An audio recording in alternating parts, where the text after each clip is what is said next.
विद्यार्थियों नमस्कार। UGC net Hindi की परीक्षा के विषय के लिए आपका मेरे चैनल पर बहुत बहुत स्वागत है। और हमने गोदान पर बहुत सारे वीडियो बनाए और हम आगे जो कुछ उसके अंश बचे हैं उस पर भी आगे वीडियो बनाते रहेंगे। कहानियों पर, कविताओं पर, तमाम विषयों पर हमने वीडियो बनाकर डाले हैं। आप प्लीज चैनल पर आइए, लाइक कीजिए, सब्सक्राइब कीजिए और वीडियो देखिए पूरा। आपको जरूर कुछ न कुछ सीखने को मिलेगा। अपने आप पर यकीन रखिए और हमेशा खुद के प्रति खुद को उत्साहित रखना बहुत जरूरी है। निराशा को अपने आसपास न पटकने देना और अपने लक्ष्य तक पहुंचने तक अपने भीतर की इच्छा शक्ति को, जिजीविषा को बनाए रखना बहुत जरूरी होता है। श्रीलाल शुक्ल जो हिंदी के बहुत ही महत्वपूर्ण रचनाकार है, उनका उपन्यास है ये राग दरबारी। इसकी चर्चा बहुत होती रही है। 1968 में ये उपन्यास प्रकाशित हुआ था। 1925 में श्रीलाल शुक्ल का जन्म हुआ था। श्रीलाल शुक्ल जी पेशे से आईपीएस अधिकारी थे, बड़ी पोजीशन में थे, लेकिन लेखन में भी, पढ़ने में और उनकी लिखने में बहुत ज्यादा रुचि थी उनकी। इसलिए उन्होंने सीमाएं टूटती है, मकान, आदमी का जहर, पहला पड़ाव, उमराव नगर में कुछ दिन, सुनी घाटी का सूरज, विश्रामपुर का संत जैसे तमाम उपन्यास लिखे। लेकिन शायद सबसे ज्यादा चर्चा में राग दरबारी ही रहा, लेकिन बाकी उपन्यास भी चर्चा में रहे। ये हो सकता है कि सबकी अपनी अलग अलग पसंद हो सकती है। किसी आलोचक को, किसी पाठक को किस लेखक की कौन सी रचना पसंद आती है, ये उसकी अपनी मर्जी भी होती है। लेकिन कुछ रचनाएं पाठकों में और कुछ रचनाएं पाठ्यक्रम में आने के बाद भी लोकप्रिय हो जाती है। तो ऐसा भी कुछ होता रहता है, ऐसा चलता रहता है। राग दरबारी उपन्यास आजादी के बाद की जो हमारी तमाम विडंबनाएं हैं उनको अभिव्यक्त करता है। इसके जो मुख्य कह सकते हैं कि किरदार है वो वैद्य जी हैं। आप उनको हीरो भी कह सकते हैं, उनको विलेन भी कह सकते हैं, उनको तमाम तरह से अभिव्यक्त कर सकते हैं। फिर उनके बेटे हैं, उनका पूरा लोकल पॉलिटिक्स पर उनकी पूरी पकड़ है, कमांड है। उस लिहाज से भी समझेंगे तो वैद्य जी का एक बहुत बड़ा रोल इस उपन्यास के अंदर है। और लोकल राजनीति के वो समझे की महारथी है, उनका अपना खुद का कॉलेज है, सिस्टम पर उनका कब्जा है, तमाम चीजों पर उनका अधिकार है। और कहा जाता है कि वैद्य जी हर युग में रहेंगे, आप कुछ नहीं कर सकते हैं। ये सिस्टम ही ऐसा है, पावर जो पूरा सिस्टम है उसमें आप क्या क्या ही करेंगे आप। रूपट बाबू है जो वैद्य जी के छोटे बेटे हैं और कई सालों से एक ही क्लास, 10वीं क्लास में पढ़ रहे हैं वो। और लोकल राजनीति करते हैं, पॉलिटिक्स करते हैं, तमाम चीजों में उनकी रुचि है। और हमको पता है कि बाप बड़ा आदमी है तो कल हमारी कहीं की जगह सेट हो ही जाएगी। बद्री पहलवान और रूपन बाबू के बड़े भाई बद्री अपने पिता की सहभागिता से दूर रहते हैं। ये रूपन के बड़े भाई यानी कि वैद्य जी का ही बेटा है ये भी, और अपनी पहलवानी में बिजी रहते हैं। और जो एक लड़की है बेला, उससे इनका मोहब्बत हो जाता है और बाद में शादी करना चाहते हैं। रंगनाथ इतिहास में एमए करके स्वास्थ्य लाभ के लिए शिवपालगंज जो गांव है जहाँ की कहानी वहां पहुंचते हैं। पढ़ा लिखा आदमी जब उसके पास रोजगार नहीं हो, वो बहुत बड़ा चालाक होशियार नहीं हो, तो रंगनाथ की तरह ही होता, सीधा साधा आदमी है। दुनियादारी का पता नहीं है, कहीं भी कोई भी उसकी इंसल्ट कर देता है, उसकी इज्जत उतार लेता है। उसका जो कहते हैं इसमें एक शब्द का इस्तेमाल होता है पर्सनैलिटी कल्ट, उसका कुछ भी नहीं है। इसलिए उसके व्यक्तित्व का निर्माण नहीं हो पाता है। और समझिए को पढ़ा लिखा एक तरह से नासमझ, और क्या कहिएगा उसको। फिर प्रिंसिपल साहब है जो चंगामल कॉलेज के मालिक हैं, वैद्य जी उसी में प्रिंसिपल है। और सारी राजनीति और सारी पॉलिटिक्स को एक शेप देने में उनकी बहुत बड़ी भूमिका रहती है। जोगनाथ जो स्थानीय गुंडे हैं, जो हमेशा नशे में रहता है और अलग अलग तरह की आवाजें निकालता है। सनीचर जिसका नाम है मंगलदास, जो वैद्य जी का नौकर है। और किस प्रकार से मालिक अपने नौकरों के नाम पर कितनी प्रॉपर्टियां, कितनी संपत्तियां, और एक कठपुतली वाला जो नेता बनाना बनाना होता है उसको किस प्रकार से प्रमोट किया जाता है, वो भी समझ सकते हैं। लंगड़ आम आदमी का स्थायी प्रतिनिधित्व है जो लड़ता रहता है भ्रष्टाचार के खिलाफ, लेकिन उससे मिलता कुछ भी नहीं है कहीं पर भी। और भी पात्र हैं, ये मुख्य पात्र हैं, और इनको देखेंगे समझेंगे तो बहुत सारी चीजें शायद हमें समझ में आ जाएगी। तो समझ सकते हैं कि उपन्यास किस तरह से भारतीय राजनीति, भारतीय समाज की उन तमाम विडंबनाओं को हमारे सामने अभिव्यक्त करता है। मैं कोशिश करता हूँ कि कुछ कुछ पढ़ा जाए, कुछ समझा जाए, ताकि आप टेक्स्ट के माध्यम से ज्यादा अच्छे से समझ पाएंगे। शहर का किनारा उसे छोड़ते ही भारतीय देहात का महासागर शुरू हो जाता था। वहीं एक ट्रक खड़ा था, उसे देखते ही यकीन हो जाता था इसका जन्म केवल सड़कों के साथ बलात्कार करने के लिए हुआ है। देखिए, वो जमाना था जब सड़कें बहुत खराब थी सच में। आज तो हम देखते हैं कि सब तरफ सड़कें अच्छी बन चुकी है, चीजें बहुत बदल चुकी है। लेकिन वो 60-70 का हिंदुस्तान देखिए आप। न अच्छे रास्ते थे, न अच्छे संसाधन थे लोगों के पास, और गरीबी, अभाव और तमाम चीजें। और उसमें एक ट्रक जा रहा है और उसको अच्छा सड़क नहीं मिल रहा है, तो जाहिर सी बात है उसकी स्थिति यही होगी। जैसे कि सत्य के होते इस ट्रक के भी कई पहलू थे। पुलिस वाले उसे एक ओर देखकर कह सकते थे कि सड़क के बीच में खड़ा है, दूसरी ओर से देखकर ड्राइवर कह सकता था कि वह सड़क के किनारे पर है। चालू फैशन के हिसाब से ड्राइवर ने ट्रक का दाहिना दरवाजा खोलकर डेने की तरफ फैला दिया था। इससे ट्रक की खूबसूरती बढ़ गई थी, साथ ही ये खतरा मिट गया था कि इसके वहां होते हुए भी कोई दूसरी सवारी भी सड़क के ऊपर से निकल सकती है। अब देखिए, पूरा चित्रण किया है लेखक ने विस्तार से, और यही इस उपन्यास की खूबसूरती है कि लेखक बड़े ही व्यंग्यात्मक तरीके से सटायर के हिसाब से अपनी बात करता है, और ये सटायर बहुत दूर तक जाता है, आप समझ लीजिए। तो राग दरबारी उपन्यास की यही ताकत भी है। सड़क के एक और पेट्रोल स्टेशन था, दूसरी ओर छप्परों, लकड़ी और टीन से सड़े सड़े टुकड़ों और स्थानीय क्षमता के अनुसार निकलने वाले कबाड़ की मदद से खड़ी की हुई दुकानें थी। पहली निगाह में ही मालूम हो जाता था कि दुकानों की गिनती नहीं हो सकती। प्रायः सभी में जनता का एक मनपसंद पेय मिलता था, जिसे वहां गर्द चिकट चाय की कई बार इस्तेमाल की हुई पत्ती और खोलते पानी आदि के सहारे बनाया जाता था। उनमें मिठाइयाँ भी थी, और दिन रात आंधी पानी और मक्खी मच्छरों के हमलों का बहादुरी से मुकाबला करती थी। वे हमारे देसी कारीगरों के हस्त कौशल और उनकी वैज्ञानिक दक्षता का सबूत देती थी, जो बताती थी कि हमें एक अच्छा रेजर ब्लेड बनाने का नुस्खा भले ही न मालूम हो, पर कूड़े को स्वादिष्ट खाद्य पदार्थों में बदल देने की तरकीब सारी दुनिया में अकेले हम ही को आती है। देखिए कि मतलब क्या बता रहा है कि मतलब गंदी चीजों को भी हम कैसे मीठी बना करके बेच सकते हैं। लोग कहते हैं ना, मैं तो तुम्हारी आंखों का काजल भी बेच सकता हूँ वाली बात है। तो ना कहीं ढकना है ना कुछ नहीं, मक्खियां बिन रही, मच्छर बिन रहे हैं, लोग खा रहे हैं उसको। और देखिए, साफ सफाई कुछ भी नहीं है, तो जाहिर सी बात है कितनी सारी बीमारियां फैल सकती है, कितना सारा कुछ हो सकता है। वो सारी चीजें भी लेखक यहाँ इस चीज को इंगित कर रहा है। ड्राइवर के ट्रक के ड्राइवर और क्लीनर एक दुकान के सामने खड़े चाय पी रहे थे।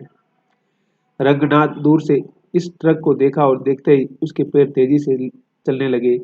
आज रेलवे ने उसे धोखा दे दिया था।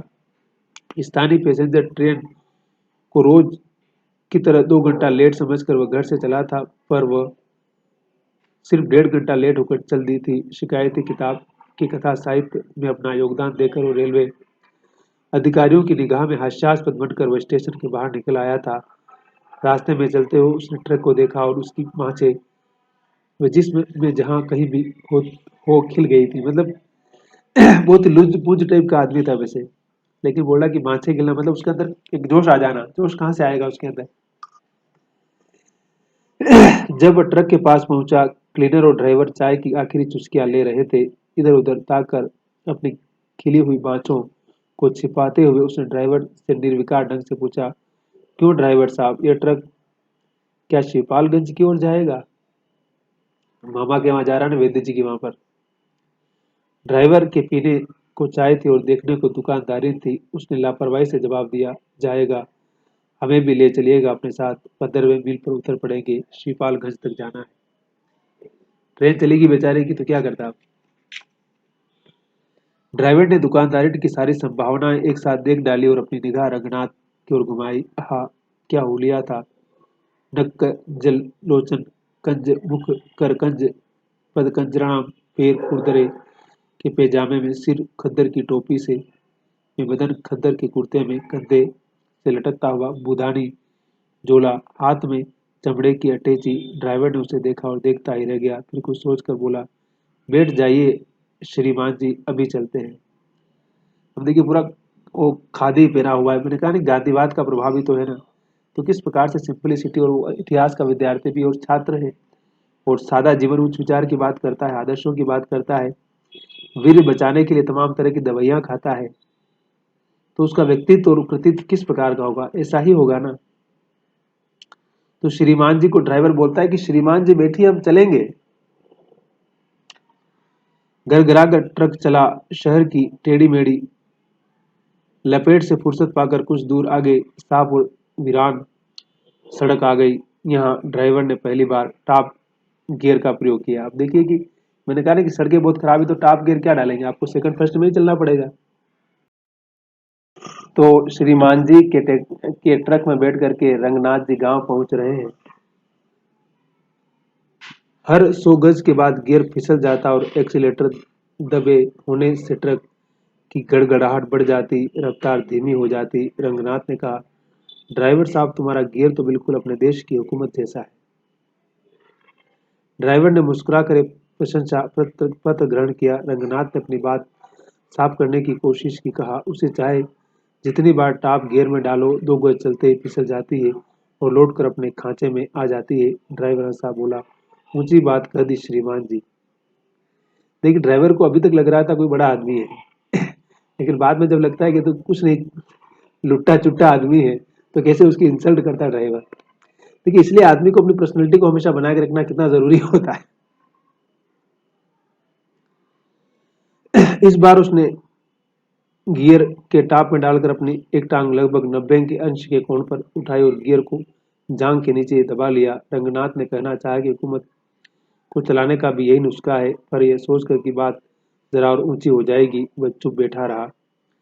उधर ड्राइवर ने अपनी जांग गियर से हटाकर यथास्थान वापस पहुंचा दी। गियर पर उसने एक लंबी लकड़ी लगा दी और उसका एक सिरा पैनल के नीचे ठोक दिया। ट्रक तेजी से चलता रहा। उसे देखते ही साइकिल सवार, पैदल इक्के, सभी सवारियां की फलांग पहले से ही खौफ के मारे सड़क के किनारे नीचे चली जाती। जिस तेजी से वे भाग रही थी, उससे लगता था कि उसकी निगाह में वह ट्रक नहीं, वह आग की लहर है, बंगाल की खाड़ी से उठा हुआ तूफान है, जनता पर छोड़ा हुआ कोई बदकलाम अहलकार है, पिंडारियों का गिरोह है। रंगनाथ ने सोचा, उससे पहले ही ऐलान करा देना था कि अपने अपने जानवर और बच्चे घरों के अंदर बंद कर लो। शहर में अभी अभी एक ट्रक छूटा है। जैसे होता है ना, कोई सांड छूटा होता है और किस प्रकार से हाथी पागल हो जाता है, तो कैसे सब कुछ नष्ट कर देता है, वैसी स्थिति समझे कि इस ट्रक की हो गई थी। तब तक ड्राइवर ने पूछा, कहिए श्रीमान जी, क्या हालचाल है, बहुत दिन बाद देहात की ओर जा रहे हैं। रंगनाथ ने शिष्टाचार की कोशिश का मुस्कुराकर जवाब दिया। ड्राइवर ने कहा, श्रीमान जी आजकल क्या कर रहे हैं? घास खोद रहा हूँ।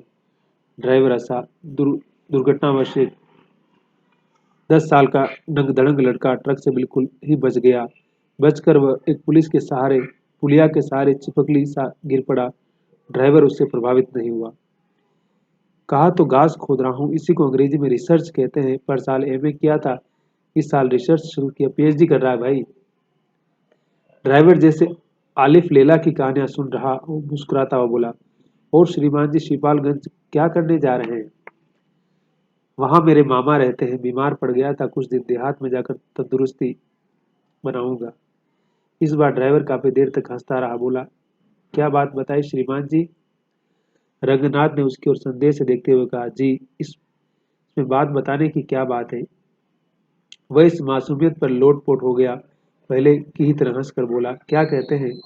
अच्छा जी, छोड़िए इस बात को, बताइए मित्तल साहब के क्या हाल है? क्या हुआ उस हवालाती के खून वाले मामले का? रंगनाथ का खून सूख गया, भर्राए गले से बोला, अजी मैं क्या जानूं ये मित्तल कौन है? ड्राइवर की हंसी में ब्रेक लग गया। ट्रक की रफ्तार भी कुछ कम हो गई। उसने रंगनाथ को देखा। फिर, आप मित्तल साहब को नहीं जानते? नहीं। जेन साहब को? नहीं। ड्राइवर ने खिड़की के बाहर थूक दिया और साफ आवाज में सवाल किया, आप सीआईडी में काम नहीं करते? मैंने इतना कपड़ा लता देखा ना उस जमाने में, तो उसको लगता कोई पुलिस का अधिकारी होगा ये। और किसी काम से किसी मसले में जा रहा हुआ, गांव में कोई केस वेस के सिलसिले में किसी बड़े काम से जा रहा, बड़ा आदमी है। लेकिन ड्राइवर को पता नहीं था कि ये तो कोई लंडू टाइप आदमी है, इसका कोई ज्यादा औकात नहीं है बेचारे का। रंगनाथ ने झुंझला कर कहा, सीआईडी ये किस चिड़िया का नाम है?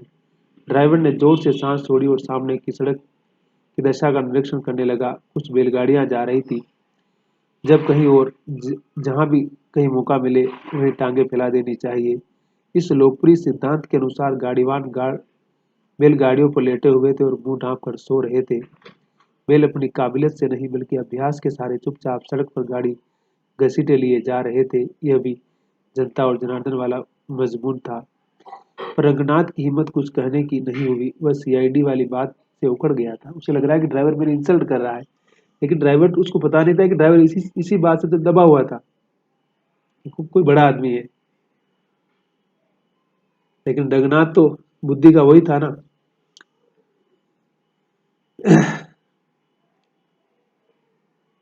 उसने एकदम से ब्रेक लगाया, पैनल से लगी हुई लकड़ी नीचे गिरा दी, गियर बदला और बैलगाड़ियों को लगभग छूता हुआ वो आगे निकल गया। फिर क्या बोला? सीआईडी नहीं तो तुमने ये खद्दर क्यों डांट रखी जी? शायद उस समय लोग इसी प्रकार की वेशभूषा पहनते होंगे। रंगनाथ इन हमलों से लड़खड़ा गया था। उसको लग रहा है कि मेरे ऊपर हमला कर रहा है, बार बार हमला करना, मतलब मुझे क्या परेशान करना चाहता है ड्राइवर। पर उसने इस बात को मामूली जांच पड़ताल का सवाल मानकर सरलता से जवाब दिया, खद्दर तो आजकल सभी पहनते हैं, अजी कोई तुक का आदमी तो पहनता नहीं। कहकर उसने दोबारा खिड़की के बाहर थूका और गियर को टॉप में डाल दिया। रंगनाथ का पर्सनैलिटी कल्ट समाप्त हो गया। पर्सनैलिटी कल्ट समझ गया ना? मतलब एक व्यक्तित्व का होता है ना, दबंग, कि बड़ा आदमी है, इसको कुछ टच नहीं करना। तो यहाँ पर क्या होता है, इसका तो समाप्त हो गया। अब ड्राइवर इसको एकदम बिल्कुल मामू की तरह डील करता है। देखिए, इसलिए पर्सनैलिटी कल्ट बहुत जरूरी है आदमी का। थोड़ी देर वह चुपचाप बैठा रहा, बाद में मुंह से सीटी बजाने लगा। ड्राइवर ने उसे कोहनी से हिलाकर कहा, देखो जी, चुपचाप बैठो, यह कीर्तन की जगह नहीं है। रंगनाथ चुप हो गया। तभी ड्राइवर ने झुंझला कर कहा, गियर बार बार फिसल कर न्यूट्रल ही में घुसता है, देख क्या रहे हो, जरा पकड़े रहो जी। अब उसको लग रहा है कि कुछ नहीं है, तो बोला, तुमको दिखता है ड्राइवर, देखो गियर जा रहा, बार बार पकड़ के बैठो इसको, कुछ काम नहीं कर सकता है क्या तुम? ऐसे करके उसको डांट रहा है। थोड़ी देर में उसने दोबारा झुंझला कर कहा, ऐसे नहीं, इस तरह पकड़कर, ठीक से पकड़कर बैठो। कुछ समझ में आता है तुमको? क्योंकि इतनी देर समझ रहा था बड़ा आदमी है, लेकिन अब समझ रहा कुछ भी नहीं है, तो अब इसके साथ कुछ भी व्यवहार कर सकते हैं ना भाई। तो इसलिए रंगनाथ के साथ इस प्रकार का व्यवहार ड्राइवर करने लगता है। ट्रक के पीछे काफी देर से हॉर्न बजता आ रहा था। रंगनाथ उसे सुनता आ रहा है और ड्राइवर उसे अनसुना करता रहा था। कुछ देर बाद पीछे से क्लीनर ने लटक कर ड्राइवर की कनपट्टी के पास खिड़की पर खटखट करना शुरू कर दिया था। ट्रक वालों की भाषा में इस कार्रवाई का निश्चित ही कोई खौफनाक मतलब होगा, क्योंकि उसी वक्त ड्राइवर ने रफ्तार कम कर दी और ट्रक को सड़क के बाईं पटरी पर कर लिया। देखिए, मतलब पीछे से कोई आ रहा था ना, उसने खटखट किया, तो कुछ मतलब रहा होगा, तो उसने तत्काल से गाड़ी साइड में लगा दी। हॉर्न की आवाज एक ऐसे स्टेशन वैगन से आ रही थी जो आजकल विदेशों के आशीर्वाद से सैकड़ों की संख्या में यहाँ देश की प्रगति के लिए इस्तेमाल होते हैं और हर सड़क पर इस वक्त देखे जा सकते हैं। स्टेशन वैगन दाएं से निकलकर आगे धीमा पड़ गया और उसके बाहर निकले हुए खाकी हाथ ने ट्रक को रुकने का इशारा दिया। दोनों गाड़ियां रुक गई। मतलब पुलिस वालों की गाड़ी थी पीछे, इसका मतलब। तो इसको पता चल गया ना, तो गाड़ी फटाक से रोक दी इसने। स्टेशन वैगन से एक अफसरनुमा चपरासी और एक चपरासी नुमा अफसर उतरे। खाकी कपड़े पहने हुए दो सिपाही भी उतरे। उन उनके उतरते ही पिंडारियों जैसी लूट खसोट शुरू हो गई। किसी ने ड्राइवर का ड्राइविंग लाइसेंस छीन लिया, किसी ने रजिस्ट्रेशन कार्ड, कोई बैक मिरर खटखटाने लगा, कोई ट्रक का हॉर्न बजाने लगा, कोई ब्रेक देखने लगा। उन्होंने फुटबोर्ड हिलाकर देखा, बत्तियां जलाई, मतलब पूरा गाड़ी चेक करे कि गाड़ी का सब कुछ सामान से है कि नहीं इसके पास में। और अब क्या करें? रंगनाथ की समझ में कुछ यही आया कि दुनिया में कर्मवाद के सिद्धांत, पोएटिक जस्टिस आदि की कहानियां सच्ची है। ट्रक की चेकिंग हो रही है और ड्राइवर से भगवान उसके अपमान का बदला ले रहा है। वह अपनी जगह बैठा रहा। पर इसी बीच ड्राइवर ने मौका निकाल कर कहा, श्रीमान जी जरा नीचे उतर आए, वहाँ गियर पकड़कर बैठने की अब क्या जरूरत है। अब कहा कि अब तुम वहाँ क्यों बैठा हुआ है, गाड़ी की चेकिंग हो रही है, तुम आप भी नीचे आ जाओ भाई, श्रीमान जी आप अंदर क्यों बैठे हुए। कहने कि रंगनाथ एक अलग ही दुनिया का प्राणी है और उसे दुनियादारी का अभी तक एहसास नहीं है, शायद किताबों की दुनिया से बाहर नहीं आ पाया है। या कहते हैं ना कि इंसान को जब तक जिम्मेदारियों का एहसास नहीं होता है, दुनियादारी नहीं समझता है, तब तक वो भोला और मासूम बना रहता है। तो रंगनाथ की कुछ ऐसी ही स्थिति इस पूरे उपन्यास में चलती है। वो जो लोग कहते हैं उसके हिसाब से चलता है, जैसे अपना दिमाग कभी यूज ही नहीं करता है और इसीलिए उसकी कुछ ऐसी स्थिति होती है। ठीक है। रंगनाथ एक दूसरे पेड़ के नीचे जाकर खड़ा हो गया। उधर ड्राइवर और चेकिंग जत्थे में ट्रक एक दूसरे पुर्जे को लेकर बहस चल रही थी। देखते देखते बहस पुर्जे से फिसलकर देश की सामान्य दशा और आर्थिक दुरावस्था पर आ जाती है। बहस चल रही है दोनों में। आखिर में रंगनाथ को अफसर की मिमियाती आवाज सुनाई पड़ी, क्यों मियाँ अशफाक, क्या राय, माफ किया जाए। चपरासी ने कहा, और कर ही क्या सकते हैं हुजूर, कहाँ तक चालान कीजिएगा, एक आध गड़बड़ी हो तो चालान भी करे। मतलब पूरी गाड़ी पूरी खटारा थी, इसलिए उन लोगों ने भी कहा कि अब क्या चालान करेंगे इसके ऊपर, चार्जशीट भरते भरते सुबह हो जाएगी। इधर उधर की बातों के बाद अफसर ने कहा, अच्छा जाओ जी बट्टा सिंह, तुम्हें माफ किया। ड्राइवर ने खुशामद के साथ कहा, ऐसा काम श्रीमान जी ही कर सकते हैं।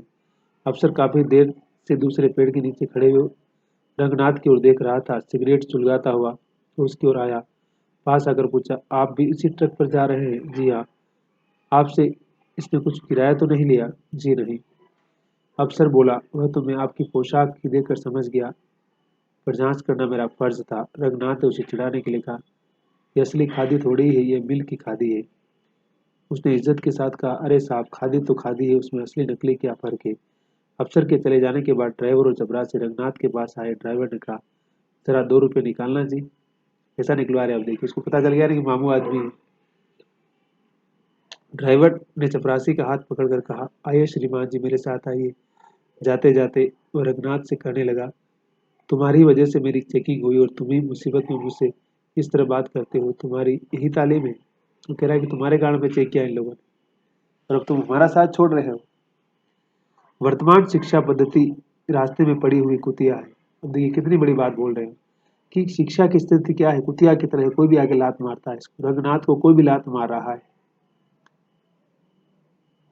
जैसे कोई लात मार सकता है। ड्राइवर भी उस पर रास्ता चलते चलते एक जुल्मा मारकर चपरासी के साथ ट्रक की ओर चल दिया। रंगनाथ ने देखा शाम गिर रही है, उसका अटैची ट्रक में रखा है। शिपालगंज अभी 5 मील दूर है और उसे लोगों की सद्भावना की जरूरत है। वो धीरे धीरे ट्रक की ओर आया। उधर स्टेशन वैगन का ड्राइवर हॉर्न बजा बजा कर चपरासी को वापस बुला रहा था। रघुनाथ ने 2 रुपये ड्राइवर को देने चाहे। उसने कहा, अब दे ही रहे हो तो अर्दली साहब को दे दो, मैं तुम्हारे रुपयों का क्या करूंगा। है ना। कह रहा कि हमें क्यों दे दो, तुम्हारे बॉस को दो जो तुम्हारी गाड़ी पकड़ने आए। मतलब जैसे लगता है कि सारी चीज उसी पर डाल देते हैं वो लोग। और इस प्रकार से कहते कहते उसकी स्थिति यही हो जाती है। कहते कहते उसकी आवाज में उन सन्यासियों की खनक आ गई जो पैसा हाथ से नहीं छूते, सिर्फ दूसरों के यहाँ यह बताते हैं कि तुम्हारा पैसा हाथ का मेल है। चपरासी रुपयों का जेब में रखकर बीड़ी का आखिरी कश खींच कर उसका अध जला टुकड़ा लगभग रंगनाथ के पैजामे पर फेंक कर स्टेशन वैगन की ओर चला गया। अब देखिए, मतलब मैंने कहा ना कि उसका पर्सनैलिटी कल्ट खत्म हो गया, उसकी इमेज खत्म हो गई। इसको लगा कि कोई मामू आदमी है। जब सामने वालों को लग जाता है कि आप कुछ भी नहीं, तो फिर आपके साथ कुछ भी करने लगता है वो। तो रंगनाथ के साथ कुछ ऐसा ही होता है और रंगनाथ इस चीज को शायद समझ नहीं पाया, क्योंकि वो तो समझे कि किसी अलग ही दुनिया में था। और जब किसी अलग ही दुनिया में था तो उसको उसकी कीमत चुकानी पड़ेगी। जाहिर सी बात है, उसके साथ भी वही होता है और वही हुआ उसके साथ में। जबकि वो चाहता तो इन सारी चीजों को समझ सकता था, समझने की उसके पास दृष्टि आती। लेकिन रंगनाथ समझे कितना भोला है और इतना सीधा है कि मतलब उसके बारे में क्या ही कहा जाए। उसके बारे में कुछ भी न कहा जाए तो ही अच्छा है, क्योंकि ज्यादा कुछ कहने के लिए जैसे कुछ यहाँ नजर नहीं आ रहा है, यहाँ कुछ बच नहीं रहा है। तो इससे भी समझ सकते हैं हम।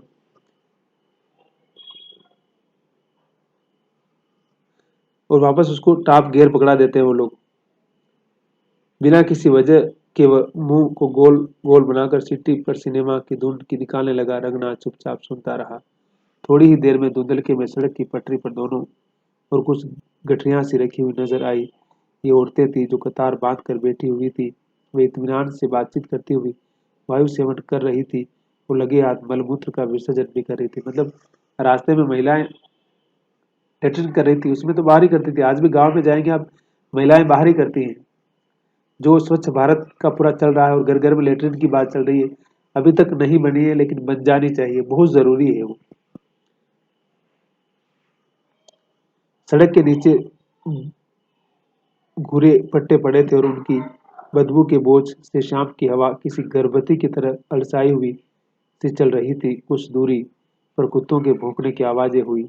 आंखों के आगे धुएं के जाले उजड़े हुए नजर आए, जिससे इनकार नहीं हो सकता था कि वे किसी गांव के पास आ गए थे।